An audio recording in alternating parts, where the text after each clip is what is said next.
Overnight, 2 Palestinians were killed by Israeli forces in the occupied West Bank, who said the duo was preparing car bomb attacks.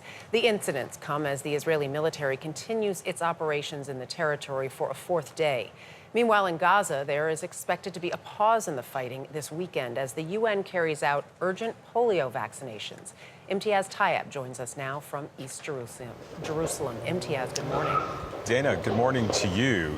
UN health officials have been pushing for this pause in the fighting, which Israel and Hamas have both agreed to. But Israeli leaders have said the military will still carry out strikes in areas where polio vaccinations are not being administered, and that these pauses are not connected to the stalled ceasefire talks with Hamas.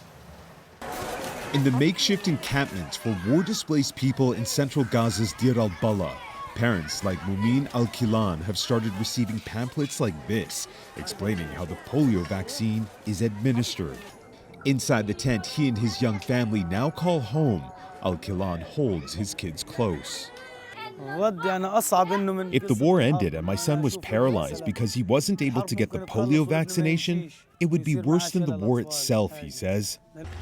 This week, Israel said it had agreed to three-day pauses in its war on Gaza so that health workers could administer the vaccine to around 640,000 vulnerable children. The announcement was made after little Abdul Rahman al-Jaydan was diagnosed with the first case of polio in Gaza in over a quarter century. At just 11 months old, he's now paralyzed for life in his left leg. Administering the polio vaccine, which requires a cold chain storage, will be incredibly difficult.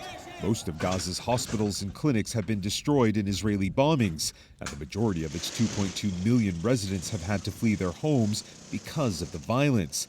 The Palestinian territory's sanitation systems have also been destroyed in Israeli strikes, leaving untreated sewage to now flow openly in the streets.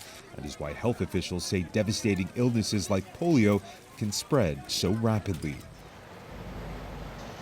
And the UN says it will attempt to vaccinate 90% of Gaza's children under the age of 10 during these 3 pauses in the fighting. Children who have seen their homes destroyed in Israeli strikes, have faced starvation, and who have also witnessed the deaths and dismemberments of tens of thousands for nearly 11 months now. Jeff. Imtiaz, thank you.